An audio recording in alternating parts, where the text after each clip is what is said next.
வந்துட்டு அதிகமாக பிரச்சனை கொடுத்து பிரெயினை போய் பாதிக்கும், மூளையை போய் பாதிக்கும். அப்போ என்ன ஆகுதுன்னு சொன்னால் மூளையை பாதிக்க சொல்ல தான் இதோடைய பக்கவாத சிஸ்டம் ஸ்டார்ட் ஆகுது. அப்போ தான் வந்து பிரச்சனை ஸ்டார்ட் ஆகுது. ரெண்டாவது வந்து மது பழக்கம். மதுன்னா ட்ரிங்க்ஸு, சிகரெட், பீடி, ரெண்டாவது வந்து புகையிலை, இது மாதிரி சிஸ்டம் எல்லாமே வந்து அதாவது போதைப்பொருள் அதிகமாக இருந்தாலும் உங்களுக்கு பக்கவாதம் வரது சான்சஸ் இருக்குது 100%.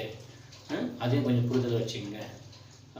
மெயின் வந்துட்டு நம்ம வந்துட்டு பக்கவாதம் தடுக்கணும் அப்படின்னு சொன்னோம்னா நம்ம உடல் வந்து பராமரிக்கணும். நம்ம உடல் என்ன சொல்கிறது, சின்ன துளி அளவு வலி இருந்தாலும் ஃபஸ்ட்டு வந்து பிரெயின் சொல்லுவோம், என்னுடைய உடம்பு சரி பண்ணிக்கணும்னு சொல்லிட்டு பிரெயின் சொல்லுவோம். நம்ம என்ன நினைக்கிறோம், அதெல்லாம் சின்ன வலி தானே அப்படி நினைக்கிறோம். பட் பிரச்சனை டீப்பில் போய் உட்காந்துட்டா யாரும் ஒன்றும் பண்ண முடியாது. ஃபஸ்ட்டு அர்த்தம் பண்ணிங்க. எதுனா வந்து நம்ம வரல அடிப்படுது